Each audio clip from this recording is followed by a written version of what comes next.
Remember Derek Chauvin? Probably, I was about to call him the most unjustly oppressed American by the justice system in this country, but who could narrow that down to a top 10 list at this point in time as the U.S. government declares war on anyone and everyone deemed as a threat to the regime? Either way, he was that cop in Minneapolis who performed a technique on George Floyd that was in the Minneapolis PD training manual. They then stopped that manual from being read at the trial, ramrodded this guy right into the prison system where he's since been stabbed and now transferred because he's a target. Keep in mind, this is a human being that did not commit a crime. Standard United States of America in 2024 activity. Joining me now, my friend Mike Benz, Executive Director for the Foundation for Freedom Online. I would highly recommend you bookmark that website or do whatever it is the kids tell you to do to make sure you go visit it every day. Mike, okay, you know what? You take it away. Well, there are a lot of strange unanswered questions about the 2020 so-called Summer of Love, the race riots that broke out in May 2020 and then gave rise to this very strange anarcho-tyranny period in our country where the rioters were protected by the prosecutors. In fact, in several major U.S. cities, the prosecutors ended up paying the rioters settlements for basically accidentally almost policing them. And then on top of that, the BLM organization ended up receiving over $50 billion from blue chip U.S. companies. We had the utter suspension of COVID-19 for about 4 weeks as doctors from public health systems all shouted in unison that there was a get out of pandemic free card because of the racism pandemic, which was even bigger. And so if you, a civilian, decided that lockdowns weren't fun or that you didn't want to wear a mask, well, you basically lost your job and even your social media account at some point. But if you did it in the name of rioting on the U.S. streets with the full backing of much of the Democrat Party and even some from the Never Trump right, and I'm not even saying that in a pejorative sense, it just is what it is, there was a strange kind of alliance. In fact, you even had Maxine Waters saying that people should take to the streets and cause good trouble. You had Kamala Harris doing bail funds for them and in order to, and basically saying that they shouldn't go home. But there's another element of this which sort of gets into the world that I've been focused on around. I mean, it's really around internet censorship is what my focus is. But the point that I continually preach is to understand what's behind internet censorship in America. You need to go upstream and understand the power structures of our foreign policy establishment and the toolkit that they use around the world, because that is what came home to establish the internet censorship structures that we currently have. And I recently did a lecture, actually for the past 2 weeks, I've been doing these long streams going through the use of racial rent-a-riots by our foreign policy establishment very deliberately in order to force political outcomes around the world. And I've been going through CIA operations manuals, through public special forces prospectus documents, and to show that the very strange similarity between the politically motivated racial rent-a-riots orchestrated by our intelligence services and what happened in Minneapolis in the summer of 2020. Okay, please expand on that similarities, because I understand you had a 1983 CIA manual. You finally got that exposed. What are you talking about similarities, Mike? Is the CIA running an op on us with all this crap? Well, there's an amazing document I've posted publicly on my X account.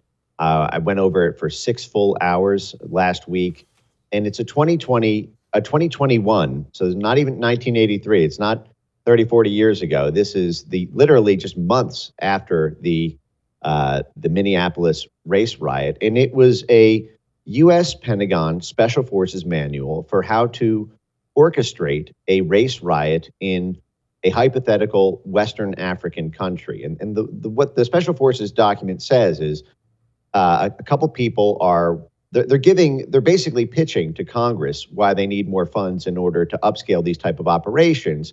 And they give an example of what these type of operations entail. And so in one of them, there's 3 people from a civil affairs military detachment riding in a Jeep down a highway in Africa, and they see an advertisement, a billboard with Chinese characters on it, and they figure out that basically China's trying to buy a real estate development deal for land near a port in West Africa. The State Department sends an envoy to convince the African government not to go through with the deal. The African government refuses, and so the U.S. Special Forces Psychological Operations Division induces a crisis in the country in conjunction with the U.S. State Department in order to bring the African government to the negotiating table. And what they do is they capacity build connections into the African workers who are working for Chinese companies, who are working in the African government transportation sector, who are working in all the different trades, and they get them to, they quote, inflame racial tensions against the Chinese in order to have the Africans burn down Chinese buildings and to cut off their labor force. In the hypothetical, they brag about how they got 60% of Chinese businesses, the labor force, to leave. And they did this using U.S. taxpayer money, actually. They ended up bribing, in this hypothetical, the rioting workers in Africa with USAID job fairs, giving them no-show jobs, basically paying them to take to the streets and riot. And then essentially the State Department goes back to so you can see how this all works together. You have the intelligence services, you have the military, you have USAID, and you have the State Department. The State Department ends up going back to the African government, and the African government, basically to get the riots to stop and to bring peace back, they end up acquiescing and canceling the port deal. This is just over a port deal.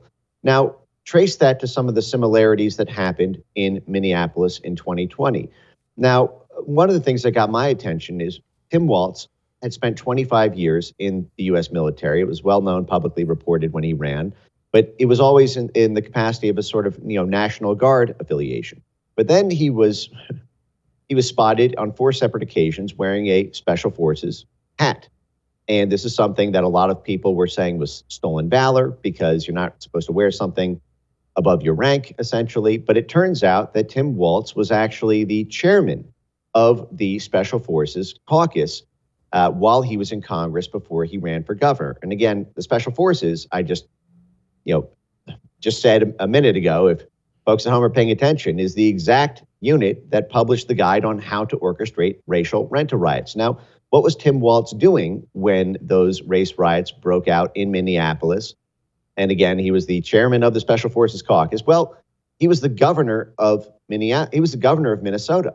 Now, another thing that I had not actually seen until quite recently is that Mayor Fry, if you remember, the very strange mayor of Minneapolis, who was sort of twerking in the streets, trying to appease the rioters, and a lot of embarrassing videos of him getting shouted out for his white privilege and told to go home. Well, he actually confessed in a public interview, quite sheepishly, that as soon as the riots broke out, he called Tim Walz to try to bring in the National Guard to end the riots. But he says that he was denied. So Tim Walz was not only, overseeing the exact, in Congress, the exact unit that does racial rent-a-riots for years while he was in Congress, but he also was the one who refused to actually break up the riots as soon as they broke out. And then there's a lot of very strange unanswered questions about in my view, about the role of the Somali population in Minneapolis. The fact is this is a war zone, Somalia, Eritrea, Ethiopia. There's a giant civil war that's been playing out there since 1993, which is when these Somali war refugees were shipped over to Minnesota. And Minneapolis is the largest concentration of Somali immigrants. The U.S. military does not run a charity program. When they bring refugees from a foreign war-torn country to the United States, they are doing that to train them for operations, for paramilitary work, in order to help the U.S. government overthrow or stabilize the regime in that foreign country. So many of these Somali immigrants are going to be having back channels with the U.S. Special Forces, with U.S. intelligence. That is why they are brought over here. whether it's from Ukraine, whether it's from Venezuela, whether it's from Syria, whether it's from Afghanistan, or whether it's from Somalia. Now, there's a lot more there that I can sort of get into, but what I'm trying to paint here is what happened in the summer of 2020 lines up to a shocking degree with what is a standard operating procedure for doing race riots around the world when we are trying to coerce a government in power to either be dethroned or destabilized. And this is exactly what they did to Trump. Now, can I just go through one other element, which is very, very important here? One of the Yes, please, go. One of the most chilling episodes in American history, in my view, is the unresolved scandal around a group called the Transition Integrity Project. Now, this was a group of color revolution professionals, essentially, people whose job it is to teach people how to overthrow governments. Now, the head of this was a woman named Rosa Brooks, who was a senior Obama Pentagon official with a CIA blue badge, who held a 60 to 70 person coup simulator in June 2020, just weeks after the race riots broke out with BLM and Antifa. And this got people both from the Democrat Party and from the sort of never Trump side of the Republican Party. So it had military and intelligence officials who were part of this tabletop exercise, but it also had the former heads of both the DNC and the RNC. Donna Brazile, the DNC disgraced chairwoman who leaked, who gave Hillary Clinton the debate questions in advance, and Michael Steele, the George Bush, Dick Cheney aligned former RNC chairman. And it had no less than John Podesta, Hillary Clinton's campaign manager, and now the White House climate czar in charge of a nearly $400 billion slush fund for the federal government, personally role-playing the role of Joe Biden in June 2020 for how to, nominally they got together to stop a Trump coup. If Trump lost but refused to leave office, they would need to bring down a dictator in the way that we do through these racial rent-a riots, or through these rent-a riots like we did in Yugoslavia, like we did in Serbia to bring down Slobodan Milosevic, like we did in Tunisia and Egypt during the Arab Spring, like we did in this hypothetical from the special forces in West Africa. They said, so we need to get this capacity in place to be able to, and 12 times in this document, they demanded to upscale the capacity to get people to, quote, take to the streets. And they emphasized the racial justice activists from Black Lives Matter. And they war gamed. The problem is they did 4 simulations, but simulation 3 was called Clear Trump Win. Even if Trump wins the Electoral College, how can we still stop him from taking office? By bringing the country to its knees, by getting Black Lives Matter street muscle to destabilize the country in the same way we do in a color revolution. And it even explicitly said, in our tabletop exercises, we presumed that BLM would be, quote, receptive to a Biden call to take to the streets, but that it was not robustly tested, and that between June and November of 2020, they advised the Democrat Party to, quote, resource, basically there's one other word, and resource new and emerging racial justice leaders to ensure that that even if mobilized, they would be able to be controlled. They said we need to be able to mobilize them, and we need to be able to control them once mobilized. Because at this point, there's still some independent elements. We need to bring them into formal institutions, and we need to resource them, meaning we need to pay them money. Now, get this. By the way, that's exactly, for example, what USA did in the special forces thing. But those blue chip companies who gave BLM $50 billion between the riots breaking out and election day of November 2020, those are all Chamber of Commerce companies. Now, if you remember the Time magazine article that Molly Ball wrote about how the right-wing paranoid fever dream of this giant conspiracy against Trump in the days following the election was actually true. This is Time magazine who wrote this. If you recall, she specifically cited an agreement, a formal agreement between the AFL-CIO, which is the union arm of frankly, our intelligence agencies. In fact, in the 1960s, it was oftentimes colloquially referred to as the AFL-CIA because of how much intelligence back-channeling work the AFL-CIO does through its branches with U.S. intelligence and U.S. military to orchestrate street riots.